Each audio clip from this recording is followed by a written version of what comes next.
Hello shifter people, অনেক দিন পরে সমসাময়িক বিষয় নিয়ে আপনাদের সাথে আলোচনা করতে চলে আসছি। মানুষের আসলে চাহিদার কোনো শেষ নাই। এই যে কয়দিন আগেও যখন স্বজন হারানোর বেদনা বোঝা একমাত্র দুনিয়াতে ব্যক্তি তার শাসনামল ছিল, তখন আমাদের যেরকম চাওয়া পাওয়া ছিল যে আচ্ছা একটু যদি কথা বলতে পারতাম, আর আমাদের বাকস্বাধীনতা নাই, হ্যান ত্যান নানান ধরনের জিনিস। তারপরে সেই অভিভাবক আমাদেরকে হঠাৎ করে 4-5 দিন আমাদেরকে ইন্টারনেটের বাইরে রাখছিল। 4-5 দিন না, সপ্তাহখানিক হবে। সো এই যে এখানে ছাত্র আন্দোলনের স্মৃতিগুলো এখানে রয়ে গেছে। এগুলো আন্দোলনের পরে মানে স্বাধীন হওয়ার পরে আঁকা হয়েছে। তো যাই হোক, সেই অভিভাবক যখন ইন্টারনেট বন্ধ করে রাখছিল তখন ইন্টারনেটকে প্রচণ্ডভাবে মিস করতেছিলাম এবং ভালোভাবে মিস করতেছিলাম।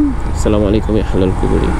সো এরপরে যখন ইন্টারনেটটা ছেড়ে দিল, মানে এখন যে অবস্থা, এখন আসলে আবার ওই সময়টুকুতে মিস করতেছি। দেখেন কি একটা সময় পার করতাম। আমার ক্যামেরার ফুটেজে মানে এইরকম অনেকবার মানে সেভারাল টাইমস এরকম হয়েছে যে পদ্মা সেতু, তারপরে এলিভেটেড এক্সপ্রেস হাইওয়ে, তারপরে মাওয়া এক্সপ্রেস হাইওয়ে, এগুলো নিয়ে আমি অনেক ভিডিও বানাইছি, হ্যাঁ, কিন্তু আমি আপলোড করতে পারি নাই। জাস্ট কথা বলছি। এরপরে যখন চিন্তা করছি আচ্ছা এই কথা বললে কি অস্তিত্ব থাকবে, পরবর্তীতে আর সাহস হয় নাই আমার এই ভিডিওগুলো করা। আনফর্চুনেটলি ভিডিওগুলো আমি ডিলেটও করে ফেলছি, কারণ হার্ড ডিস্কে জায়গা নাই।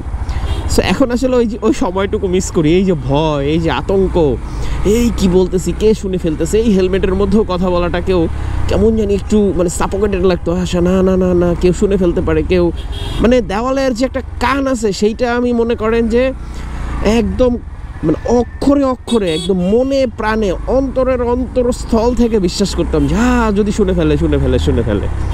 আর এখন এত পরিমাণ কথা বলতে পারি, বিশ্বাস করেন, ট্রাস্ট মি। চায়ের দোকানে গেলে, রাস্তায় গেলে, বাসে গেলে, বন্ধুদের সাথে আড্ডায় বসলে মুখ দিয়ে যা আসে যেইভাবে আসে ইচ্ছা মতো কথা বলা যায়। ইভেন আপনি চাইলে ডক্টর মোহাম্মদ ইউনূসেরও গঠনমূলক সমালোচনা করতে পারবেন।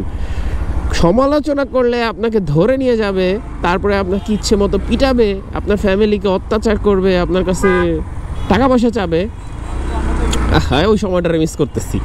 মানে ওই ভয়, কি একটা সময় আমরা পার করছি, তাই না ভাই? আমি জানি না ভিডিওর এই পর্যন্ত আপনারা সবাই আছেন কি না, যারা ভিডিওটা দেখা স্টার্ট করছিলেন। তো কেন এই কথাগুলো হঠাৎ করে আপনাদের সাথে শেয়ার করতেছি? হ্যাঁ ভাই যাই। সো কেন এই কথাগুলো শেয়ার করতেছি সেটা হচ্ছে, এই ভাই হেলমেটের মধ্যে ক্যামেরা লাগাইছে নতুন করে, মানে একদম নতুন ব্লগার, আজকেই প্রথম হেলমেটের মধ্যে ক্যামেরা লাগায়া হিরো 12 লাগাইছে। সো আমাকে বলছে যে তারা এটা সেট আপ করে দিতে। তো সে আমাকে জিজ্ঞেস করতেছিল যে ভাই আমি তো কখনো ব্লগিং করি নাই, আপনি তো টুকটাক মনে হয় ব্লগিং করেন, তো আমাকে একটু শিখায় দেন কীভাবে কী বলবো বা আজকে আমি কী নিয়ে ব্লগিং করবো। আমি ওনারা বলছি যে ভাই মুখ দিয়ে যা আসে খালি বলবেন, মানে কোনো রকম টেনশন নাই, খালি বলবেন ভাই। এই যে বলছি, বলার পরে আমার মাথায় এটা আসছে, আরে একটা সময় তো আমরা পার করছি আর কিচ্ছুই বলা যাইতো না, কি বলবো।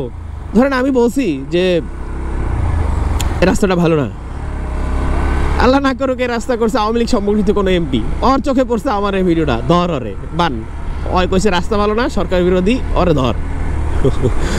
এরকম একটা বিচ্ছিরি নিকৃষ্ট সময় পার করছি। যাই হোক, আল্লাহ আমাদেরকে মুক্তি দিয়েছে। এখন আমাদের সবার কাজ হচ্ছে এই মুক্তিটাকে যথাযথভাবে সম্মান প্রদর্শকপূর্বক এটাকে ধরে রাখা।